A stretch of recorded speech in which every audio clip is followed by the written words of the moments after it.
It's really terrible that some people seem to admire him, like him. Rising up is people's anger at a health insurance industry.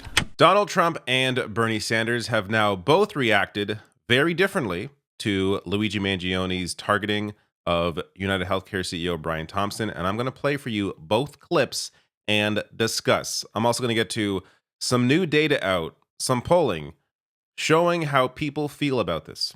It's only one poll I've seen so far, but it's interesting and worth showing as well. But first, here is Donald Trump's reaction to the reaction to Luigi Mangione. Healthcare shooting, the I think shooting of the it's CEO. terrible. Can you give us your thoughts about that? And what do you make of Well, the I reaction think it's around the terrible. suspected shooter? Does that tell you anything about how people I think about it's a healthcare? terrible thing. I think it's really terrible that some people seem to admire him, like him.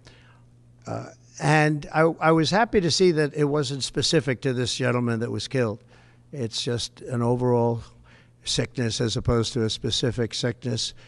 That was a terrible thing. It was cold-blooded, just a cold-blooded, horrible killing. And how people can like this guy is, that's a sickness, actually. That's really very bad, especially the way it was done. It was so bad, right in the back.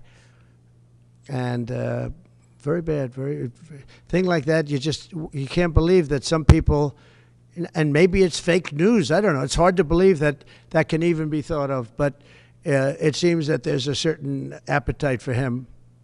I don't get it. I'm not sure if I've ever seen someone talk so much about sickness without ever actually talking about healthcare. So at no point there does he connect the dots to private insurance, to the healthcare industry, to the for-profit motive at the heart of the healthcare industry, which is really the reason for people's reaction. You know, of course, he's going to condemn the actual act of what happened, obviously. I'll get to Bernie's clip in a second. He does the same as well. But there's a way to do that and also understand at the same time why people are reacting the way that they are reacting. And of course, Trump is so disconnected from reality that he doesn't know, doesn't care. Of course, he's never had to deal with any issues with private healthcare because he's wealthy. He has no problems with it. The vast majority of people have a very different experience than what Donald Trump experiences. So let me get now to Bernie Sanders' reaction. Is this the right time in the wake of this horrific murder to be talking about health care policy? Look, Elizabeth Warren obviously understands killing and murder and shooting somebody in the back is totally unacceptable. But what I think has happened in the last few months is that what you have seen rising up is people's anger at a health insurance industry which denies people the health care that they desperately need while they make billions and billions of dollars in profit. So killing anybody, shooting somebody in the back who's the father of two is outrageous. It is unacceptable. Nobody should applaud it. I know Senator Warren did not. But I think what we need to ask ourselves when we talk about health care is why we are the only major country on earth not to guarantee health care to all people, why we have a life expectancy which is significantly lower than in other countries, why working class people die 5 to 10 years shorter than the people on top. Look at how different these two responses are. On one hand, Trump only condemns the act of what Luigi Mangione did, doesn't have any greater conversation about healthcare or people's reactions to what happened and why they may be feeling the way they're feeling. Bernie Sanders is able to make those connections while also condemning the act, of course, but he's able to understand why people are feeling what they're feeling and have a greater conversation about healthcare. The question there, or the framing of the question from Kristen Welker, the host there, is so, it's just so, I mean, it's what you expect from these sorts of shows, but is this the time to talk about healthcare? It's like this is what Fox News does after, any kind of mass atrocity. Is this the time to talk about gun control? Yes, of course. Yes, it is. Anytime the issue is raised is the time to talk about it. Why would you avoid the conversation around? Why would anybody be talking about what happened if it isn't for the healthcare industry? It would just be, any other random murder in New York City. Like it wouldn't be a news story if it weren't for the fact that this guy was the CEO of a health insurance company. Of course, it is the time to talk about that anger, to talk about health insurance, to talk about a rotten for-profit healthcare system. It is the perfect time to discuss it. It's just so, God,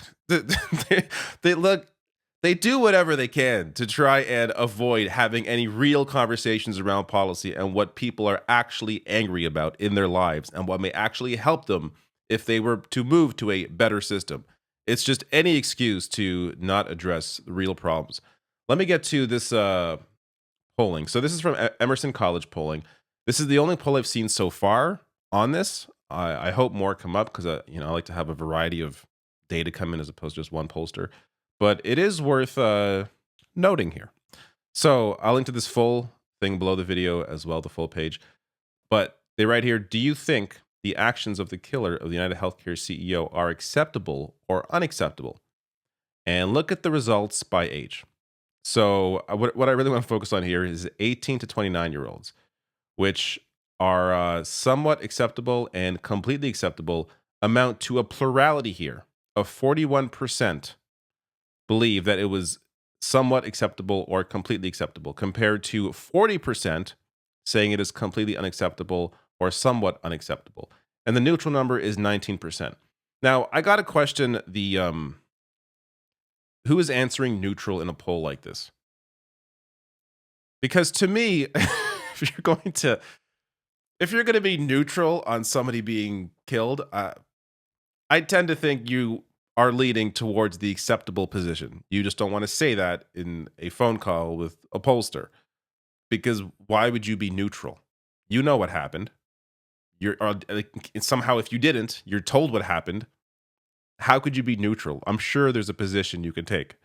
So I would actually, let's just, for argument's sake, let's just throw it in with this larger number and say it's 60%. But even apart from that, we're looking at a plurality of 18 to 29-year-olds saying that it is acceptable, which, again, should be a wake-up call to political leaders, to the health industry, that the issue with healthcare is deep.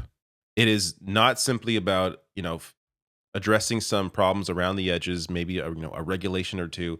No, the issue with for-profit healthcare is the fact that it is for-profit healthcare.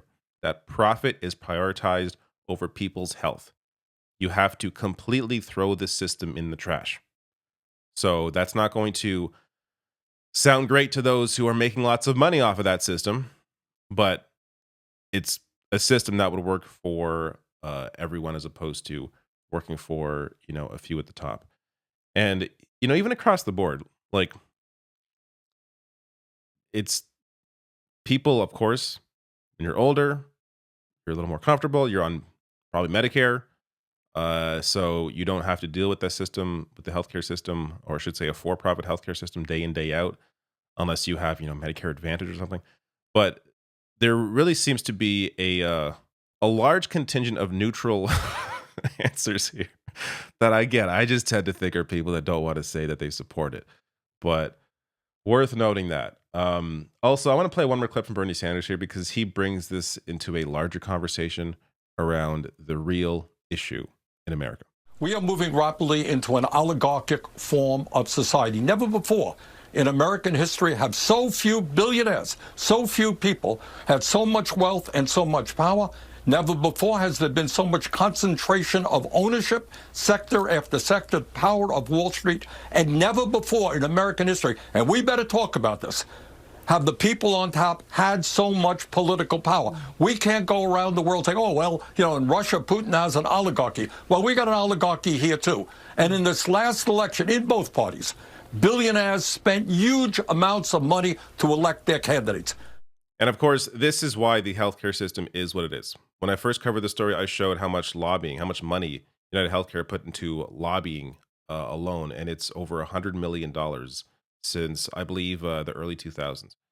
So $100 million into lobbying. That's even separate from the money they pour into elections.